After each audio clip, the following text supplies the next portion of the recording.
नमस्कार दोस्तों। सुबह के 8:25 हुए हैं और आज मैं आपसे थोड़ा सा विलम्ब से जुड़ा हूं और उम्मीद करता हूं कि आप भी अब मुझसे जुड़ गए होंगे। तो सबसे पहले सुबह की राम राम, नमस्कार। भोर की बात, आज की बात, आपकी बात, हमारी बात में आपका स्वागत है। तो शुरू करते हैं, आज की बात शुरू करते हैं। तो आज क्या है? आज जो सबसे बड़ी खबर है वो है कि हमारे आपके रोज़मर्रा की ज़िंदगी से जुड़ी है, और वो है कि जो नया कानून आया है, क्रिमिनल कानून, उसमें एक मामले में सज़ा की मियाद बढ़ा दी गई है। जी हाँ, हिट एंड रन। अगर आप गाड़ी चला रहे हैं और आपसे गलती से या आपने जानबूझकर या सामने वाले की गलती से आप उसको हिट कर देते हैं, आपकी गाड़ी से उसे टक्कर लग जाती है और वो बेहोश हो जाता है, घायल हो जाता है और आप उसे छोड़ के भाग जाते हैं, उसकी मृत्यु हो जाती है। तो उस स्थिति में इस नए कानून में आपको 7 लाख रुपए जुर्माना और 10 साल की सज़ा है। पहले ये 2 साल की थी। इसको लेके सारे ट्रक ड्राइवर और बस ड्राइवर हड़ताल पे चले गए हैं। जी हाँ, ये हड़ताल पे हैं और ये बड़ी खबर जो है पहले पेज पे छपी है, ट्विटर या एक्स पे कहीं ये ट्रेंड कर रही है कल से। ड्राइवर जो है वो कह रहे हैं कि साहब 10 लाख रुपया हम कहाँ से देंगे। कई बार ऐसा भी होता है कि गलती सामने वाले की होती है और हमसे टक्कर लग जाती है, और अगर हम वहाँ रुके एक्सीडेंट के स्थल पर, खासकर ये ट्रक ड्राइवरों का कहना है कि अगर हम वहाँ रुके तो फिर तो हमारी तो बैंड बज जाएगी, हमें भीड़ हो सकता है मार भी डाले। तो इस स्थिति में हमको भागना पड़ता है। उसको लेके कल पहले रोडवेज वालों की एक हड़ताल थी। एक खबर हमने आपको अपने चैनल पे दिखाई थी, यूपी न्यूज़ 9 पे आप देख सकते हैं। मिर्ज़ापुर से खबर थी, वो राजू भारती की। तो उसमें जो है ड्राइवरों की हड़ताल दिखी थी। लेकिन ये हड़ताल पूरे उत्तर प्रदेश ही नहीं, पूरे देश में है और हिट एंड रन में सख्त सज़ा के खिलाफ है। 11,000 बसों का बेड़ा है रोडवेज का, जो खड़ा हो गया है। बड़ी मुश्किल से देर शाम जो है कल तैयार किया गया कुछ बस वालों को जो चलाए, और इन 11,000 बसों में जो चल पाए वो 1500 बसें ही चल पाईं। हड़ताल ये था। 6,000 ट्रक ही उत्तर प्रदेश में खड़े हैं तमाम जगहों पे। तो अगर आप हाईवे पे आज जाने की सोच रहे हैं तो ज़रा संभल के, आपको जाम का सामना करना पड़ सकता है। 4,000 ऑटो टेम्पो के पहिए लखनऊ में थम गए हैं। तो भैया होगा क्या, क्या किया जाए, इसके बारे में एक इंटरव्यू भी हमारे चैनल पे था।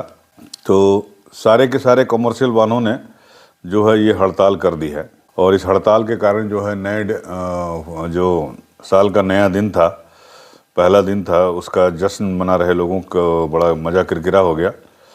और जिन लोगों के पास अपनी गाड़ियां नहीं हैं या जिनको पब्लिक ट्रांसपोर्ट से चलना था, तो उनको काफ़ी दिक्कत हुई। और इसमें दिक्कत आज और कुछ बढ़ सकती है, इसलिए कि आज ये इनका कहना है कि जो कैब सर्विस है, ऑनलाइन कैब सर्विस, ओला और उबर और जो बाकी प्राइवेट टैक्सीज चलती हैं, ओला उबर के अलावा इन है, और ओला उबर के अलावा इन है और भी बहुत सारे हैं, रैपिड कौन सी है, रैपिडो वो भी है।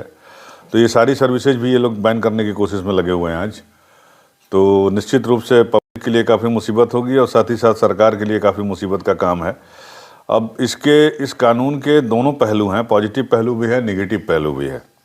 मैं कानून का जानकार नहीं हूँ, लेकिन इसमें गलती जो है वो दोनों तरफ से होती है। अब फिलहाल पहले ट्रांसपोर्ट से जुड़े लोग क्या कह रहे हैं उनकी बात सुन लीजिए। उनका कहना है कि ड्राइवरों के लिए 10 साल की सज़ा है इसमें, अगर आप भाग गए मार के और मर गया बंदा वो, तो 10 साल की सज़ा और 7 लाख रुपए जुर्माने के प्रावधान है। इसे वापस नहीं लिया गया तो हड़ताल और व्यापक होगी। अगर ये हड़ताल है 3 जनवरी तक आहूत की गई है, और 3 जनवरी तक ऐसे में काफ़ी सेवाएं जो है, आवश्यक सेवाएं प्रभावित होंगी।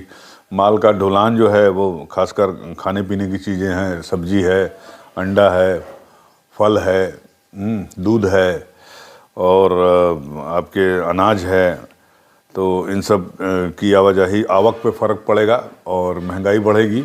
ऐसी की उम्मीद है, चीज़ों के दाम बढ़ेंगे, जमाखोरी बढ़ेगी, कम आएगी। तो तुरंत आपको पता ही है कि ज़रा सा 1-2 दिन ट्रक लेट क्या हुआ या 2-4 ट्रक कम क्या आए मंडी में, वो तुरंत जो है थोक व्यापारी माल को जो है होर्डिंग पे लगा देते हैं और कहते हैं कि साहब माल नहीं आ रहा है। 10 रुपये का आलू या 5 रुपये का आलू जो है तुरंत 20 रुपये पहुँचा देंगे, 15 रुपये पहुँचा देंगे। तो ये एक समस्या है, इससे कैसे निपटेंगे ये तो बड़ी दिक्कत वाली बात है सरकार के लिए भी, क्योंकि पहली बात तो ये कानून जो है वो केंद्रीय कानून है। जी हाँ साहब, ये केंद्रीय कानून है और इसे बाकायदा संसद की समिति ने इसका 4 साल अध्ययन करके और संसद से पास कराया है। उसके बाद राष्ट्रपति महोदया ने इसको साइन किया है, तब जाके ये कानून बना है। अब ये कह रहे हैं कि साहब कानून वापस ले लीजिए।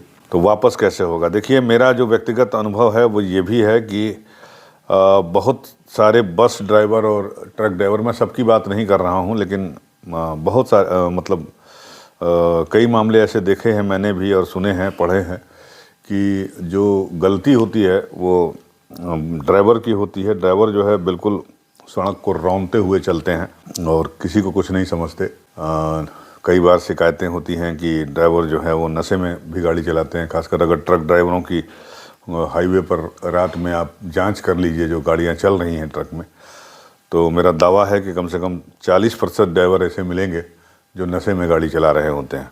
तो उसके बाद इनसे अगर कोई गलती हो जाए, या फिर मैं ये नहीं कहता कि हमेशा इन्हीं से गलती होती है, कभी सामने वाले से गलती हो जाए, कोई मान लीजिए रॉन्ग साइड आ रहा है, कोई बात है तो हो गया, तो उसके बाद ये सीधा चढ़ा देते हैं, चढ़ जाएंगे, आप मर गए, उसके बाद ये फरार हो जाते हैं। कोई रुक के इन्हें देखने की कोशिश करता कि जो बंदा है वो घायल है तो उसको समुचित इलाज के लिए अस्पताल ले जाएं। तो इस कानून में ये प्रावधान है कि अगर आप भागे नहीं और आप अगर आपके गाड़ी से एक्सीडेंट होता है, ये कार बस ड्राइवर सब पे लागू है कि अगर आपकी गाड़ी से एक्सीडेंट होता है तो आप घायल को अगर अस्पताल पहुंचाते हैं तो, और वहां अस्पताल पहुंच के अगर वो मर भी जाता है, इन केस अगर खुदा न खास्ता, तो भी आपकी सज़ा 7 साल या 10 साल नहीं होगी, तब आपको लिमिटेड सज़ा होगी। तो इसको लेके जो है ये चल रहा है। अब ये कानून कितना जायज़ है, इनके लिहाज से तो नाजायज़ है, हमारे लिहाज से, आम आदमी के लिहाज से जो है वो हमें लगता है कि ठीक ही होगा। जो भी है, बहस का मुद्दा है ये। तो अब जो है सरकार जो है परिवहन विभाग के अधिकारी जो है, खासकर उत्तर प्रदेश परिवहन अधिकार के अधिकारी जो ये बात कर रहे हैं उनसे, यूनियन के पदाधिकारियों से, और बस ऑटो और टेम्पो यूनियन के संचालन बहाल करने की की है और संचालन बहाल करिए। अगर कोई ज़बरदस्ती रोकता है तो पुलिस को सूचना करिए, लेकिन कोई फ़ायदा नहीं होगा मुझे लगता है, क्योंकि ये हड़ताल जो है यही नहीं है, उत्तर प्रदेश के अलावा छत्तीसगढ़, महाराष्ट्र, राजस्थान, मध्य प्रदेश, ये जो है यहाँ पे है। महाराष्ट्र के नवी मुंबई में एक ट्रक ड्राइवरों के समूह ने पुलिसकर्मी पर हमला कर दिया। भीड़ हटाने के लिए फोर्स का इस्तेमाल करना पड़ा। तो ये है एक बड़ा डेलिकेट मसला है। कई बार गलती ड्राइवर्स की, ट्रक ड्राइवर्स की या बस ड्राइवर्स की होती है, कई बार नहीं होती है। एक बार अभी 1 साल पहले आपने सुना होगा, कानपुर में एक ड्राइवर जो है रात में दारू पी के गाड़ी चला रहा था, अंधाधुंध उसने गाड़ी चलाई और कई लोगों को कुचल दिया। कई बार आपने ये भी सुना होगा कि बस ट्रक अपने सीधे रास्ते जा रही है, उधर से उल्टे से कोई डंपर आ रहा है या गाड़ी आ रही है या एम्बुलेंस आ रहा है। तो ऐसे भी एक्सीडेंट होते हैं जिसमें बस ड्राइवर या ट्रक ड्राइवर की गलती नहीं होती है। तो दोनों बातें हैं, दोनों पहलुओं पे सोचना चाहिए। और 10 लाख रुपए या 7 लाख रुपए का जो जुर्माना है तो वो ड्राइवर क्यों दे? अगर ट्रक है तो उसका मालिक देगा, ऐसा प्रावधान होना चाहिए। बस है, राजकीय बस है, अगर रोडवेज की बस है तो सरकार दे, फिर मुआवजा सरकार कहेगी हम क्यों दें, मालिक कहेगा ड्राइवर की गलती है हम क्यों दें। तो बड़ा जटिल मसला है और ड्राइवरों का ये पॉइंट भी वैलिड है कि भाई 10 लाख रुपए या 7 लाख रुपए जुर्माना हम कहाँ से देंगे। सही बात है, ड्राइवर बेचारों की तनख्वाह जो है 20,000, 22,000, 25,000 मैक्सिमम होती है, 15,000 होती है, 20,000 होती है, 25,000 होती है। थोड़ा बहुत वो दाएं बाएं से अपना कमा भी लिए तो उनसे अपना खर्चा निकलता है। तो अगर उनसे एक्सीडेंट हो गया, खुदा न खास्ता एक्सीडेंट से प्रभावित व्यक्ति मर गया, तो बेचारे अब उनको, अगर वो अस्पताल नहीं ले गए, उसको भाग गए, बाद में पकड़े गए सीसीटीवी कैमरों की मदद से कि भाई ये फलानी नंबर गाड़ी जो है फलाना ड्राइवर चला रहा था, अरेस्ट हुआ, गिरफ्तार हुआ, कोर्ट केस चलेगा, वकील की फ़ीस अलग दो और सज़ा हुई तो जुर्माना अलग दो। तो उनका भी कहना जायज़ है कि इतना पैसा हम घर द्वार बेच दें तब भी नहीं आएगा उनके पास। तो कहाँ से देंगे वो? तो बड़ा उलझ गया है मामला। आप बताइए आपके पास क्या सलूशन है, अगर आप कोई सलूशन है तो बताइए और उसको किया जाए। तो बहरहाल देखते हैं कि आज और कल 3 तारीख तक है, आज 2 तारीख है, कल भी हड़ताल है, कल तक रहेगी। और इनका कहना है कि अगर कुछ कॉन्क्रीट इनको नहीं मिला तो हड़ताल जो है अनिश्चितकालीन जा सकती है। तो साल शुरुआत होते ही जो है महंगाई का दौर जो है, महंगाई डायन जो है जगने वाली है। तो सावधान हो जाइए और देखिए कि क्या होता है इसमें, सरकार क्या करती है, स्टेट गवर्नमेंट क्या करती है। कानून तो केंद्रीय है और झेल रही है स्टेट गवर्नमेंट। तो देखिए क्या होता है। स्टेट गवर्नमेंट वाले सारे बात करेंगे, उसमें बहुत सारे स्टेट ऐसे हैं जो बीजेपी रूल्ड है। तो मुझे लगता है कि शाम तक ये लोग आपस में बात करेंगे, कोई रास्ता निकलता है, देखिए क्या निकलता है। कानून तो मुझे नहीं लगता कि वापस होगा, लेकिन कोई ठोस आश्वासन जो है वो ज़रूर ही लोग को देंगे, यूनियन लोगों को। क्योंकि अगर ये 2-3 दिन हड़ताल चल गई तो भैया दिक्कत हो जाएगी। चलिए आते हैं मुद्दे पे। मुद्दा ये है कि आगामी चुनाव को लेकर इंडिया में सीट बंटवारे को लेकर कांग्रेस के भीतर लंबी कवायद चल गई है और इसमें केंद्रीय नेतृत्व ने राज्यों के साथ तालमेल को लेकर कई मुद्दों पर तस्वीर साफ की है। और इनका कहना है कि लोकसभा के जो चुनाव होंगे उसमें 290 सीटों पर चुनाव कांग्रेस अकेले लड़ेगी और 100 सीटों पर होगा तालमेल। 390 सीट, 403 सीट होती है, तो 290 सीट पे कांग्रेस अकेले लड़ेगी। और कांग्रेस ये करी कि जो जीते हैं उस पर तो लड़ेंगे ही लड़ेंगे, और जिस पे वो दूसरे नंबर पे आए हैं वो उस पे भी लड़ेंगे, उस पे भी कोई दावेदारी नहीं होगी। तो 10 राज्यों में पार्टी अकेले चुनाव लड़ेगी। बहुत बढ़िया लड़िए भाई। तो अब सवाल ये उठेगा कि जो तालमेल की बात हो रही है सीटों की, खासकर महाराष्ट्र, और अब इसमें पहले हम आपको बता दें कि कांग्रेस कहाँ कहाँ कह रही है कि हम अकेले लड़ेंगे। तो 280 से लेकर 290 सीटों पर अकेले चुनाव लड़ेगी। और पिछले हफ्ते कांग्रेस के प्रदेश नेतृत्व के हुए बैठकों में कई चीज़ें ये तय की गई हैं कि 10 राज्यों में पार्टी अकेले चुनाव लड़ेगी, 9 राज्यों में क्षेत्रीय दलों के साथ तालमेल बनाकर उतरेगी। और जो चुनाव अकेले लड़ेगी वो है नॉर्थ ईस्ट और केंद्र शासित प्रदेश, जैसे गोवा है, चंडीगढ़ है, और आपके जो है लद्दाख है, दमन दीव, ये सब जो है कार्यक्रम अकेले लड़ेंगे। नॉर्थ ईस्ट के सारे चुनाव वो अकेले लड़ेगी। नॉर्थ ईस्ट में उत्तर प्रदेश, बिहार, झारखंड, केरल, तमिलनाडु, वेस्ट बंगाल, दिल्ली, पंजाब और महाराष्ट्र जैसे राज्यों में कांग्रेस सीट बंटवारे के साथ चुनाव लड़ेगी। इन राज्यों में कितने राज्य हैं? उत्तर प्रदेश 1, बिहार 2, झारखंड 3, केरल 4, तमिलनाडु 5, वेस्ट बंगाल 6, दिल्ली 7, पंजाब 8, महाराष्ट्र 9। और इन नेताओं के जो कांग्रेस के नेता हैं, इन स्टेट्समैन से साफ कह दिया गया है कि इंडिया ब्लॉक में सीट शेयरिंग पर अंतिम फैसला लोकसभा की तस्वीर को ध्यान में रखकर किया जाएगा। और पार्टी ने यह भी तय किया है कि पिछले चुनाव में जिन सीटों पर कांग्रेस नंबर 2 पर थी वहां पर किसी तरह का तालमेल नहीं होगा और उन सीटों पर कांग्रेस अपने उम्मीदवार खुद उतारेगी। इंडिया से सीट शेयरिंग के दौरान कांग्रेस 2 संसदीय चुनाव और उसके बाद हुए असेंबली चुनाव के नतीजों के आधार पर सीट बंटवारे की बात करेगी। और कांग्रेस चाहती है कि 14 जनवरी से पहले जो राहुल गांधी के दिन, जिस दिन उनका वो शुरू हो रहा है भारत न्याय यात्रा 6200 किलोमीटर की, तो उसके पहले सीट शेयरिंग का मुद्दा जो है वो हल कर लिया जाए। हालांकि 31 दिसंबर ये डेट तय की गई थी कि होगा, 31 दिसंबर को तक हो जाएगा, लेकिन ऐसा हुआ नहीं। तो अब 14 जनवरी तक हो जाएगा। और इसमें यह भी निकला है कि महाराष्ट्र में बंटवारे का फार्मूला तय कर लिया गया है कि उसमें जो है सुप्रिया सुले ने मीडिया में ये संकेत दिए हैं। एनसीपी की सांसद सुप्रिया सुले और शरद पवार की बिटिया ने कहा है कि महाराष्ट्र में महाविकास अघाड़ी के बीच सीट बंटवारे का फार्मूला तय हो चुका है। जल्द ही राज्य में इसे अंतिम रूप देकर इसका औपचारिक ऐलान कर दिया जाएगा। सुले का ये भी कहना है कि दिल्ली में कांग्रेस, एनसीपी, शिवसेना नेताओं की बैठक में फार्मूले पर आम सहमति बन गई है। बैठक में भाग लेने नेताओं में उद्धव ठाकरे, शरद पवार, सोनिया गांधी, मल्लिकार्जुन खड़गे और उनकी संबंधित पार्टियों के दूसरे सीनियर नेता शामिल थे। सुले का कहना है कि सीट बंटवारे के फार्मूले पर काम हो चुका है और 1 हफ्ते के भीतर इसका ऐलान हो जाएगा। आज 2 तारीख है, यानी सुप्रिया सुले जी की बात माने तो 10 तारीख तक हो जाएगा। महाराष्ट्र में पेंच फंसेगा, बंगाल में पेंच फंसेगा, दिल्ली में पेंच फंसेगा, पंजाब में। देखिए उसमें क्या होता है कांग्रेस का। बिहार में तो मुझे लगता है कि बिहार और यूपी एक तरह से हो गया है, महाराष्ट्र हो गया, बिहार भी कम से कम हो गया है, उत्तर प्रदेश में भी हो जाएगा, क्योंकि इन 2 स्टेट्स में कांग्रेस का कोई अस्तित्व ही नहीं है। आप चाहे 4 चुनाव का रिजल्ट उठा के देख लीजिए, चाहे 5 चुनाव का रिजल्ट उठा के देख लीजिए। तो कांग्रेस तो यहाँ बहुत ज़्यादा बार्गेन नहीं करेगी यूपी बिहार में। और जैसा कि मैंने आपको बताया है कि यूपी बिहार के लिए सीट शेयरिंग ऑलमोस्ट मतलब फाइनल हो चुकी है।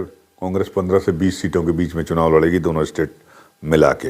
पेंच फंसेगा पंजाब में और पेंच फंसेगा दिल्ली में। अब देखिए आम आदमी पार्टी जो है वो क्या करती है, पंजाब में इसको कितना सीट देती है, नहीं देती है, क्या करती है। आम आदमी पार्टी तो खुद जेले जाने से परेशान है। पहले तो उसके नेता जेल जा रहे हैं। अरविंद केजरीवाल को कल सम्मान गया है 3 जनवरी का ईडी के सामने, कल वो पेश होंगे। फिर उनसे एक बार फिर से उनके ऊपर गिरफ्तारी की तलवार लटक रही है। तो इन सब परेशानियों के बीच और कांग्रेस की मुश्किलों के बीच दोनों अगर आपस में थोड़ा तुम आगे बढ़ो थोड़ा हम आगे बढ़ें तो हो सकता है कि पंजाब और दिल्ली में थोड़ा बहुत निकल आए रास्ता, नहीं तो पेंच फंस सकता है।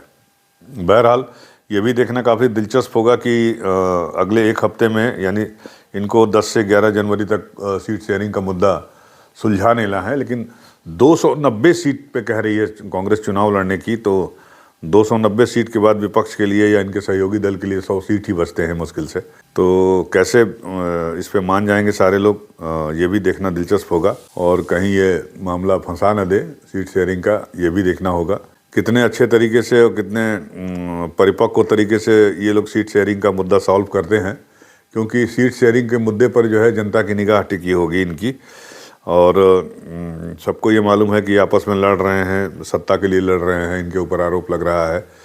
तो सीट शेयरिंग का मुद्दा अगर बिना किसी विवाद के ये लोग सॉल्व कर लेते हैं, और कांग्रेस जो कह रही है कि हम 290 सीटों पर चुनाव लड़ेंगे, बाकी के 100 सीट पे बाकी इनके सहयोगी दल लड़ेंगे, तो अगर उस फार्मूले पे इनके सहयोगी दल या इंडिया गठबंधन राजी हो जाते हैं, पहली बात। दूसरी बात कि ये अपना कोई एक चेहरा कन्वीनर का, प्राइम मिनिस्टर का तो ना सही, लेकिन कन्वीनर का चेहरा अगर ये डिक्लेयर कर देते हैं राहुल गांधी की यात्रा के पहले, तो और तीसरा कि ये अपना कॉमन मिनिमम एजेंडा क्या होगा इनका, अगर ये 3 चीज़ों का फैसला कर दें और उसके बाद राहुल गांधी की यात्रा शुरू हो 3 चीज़ें फाइनल करने के बाद, और उसी हिसाब से जो पार्टी जहां मजबूत है वहां उसके कार्यकर्ता उस हिसाब इस मैसेज को जन जन तक पहुंचाने का काम करें। जैसे भारतीय जनता पार्टी और विश्व हिंदू परिषद और आरएसएस के लोग जो है अक्षत चावल पहुंचा रहे हैं अयोध्या प्राण प्रतिष्ठा समारोह के लिए, तो घर घर आप भी पहुंचना अगर शुरू कर दे तो हो सकता है लोगों को थोड़ी बहुत आइडिया हो जाए कि चलो भैया थोड़ा बहुत तो इनके अंदर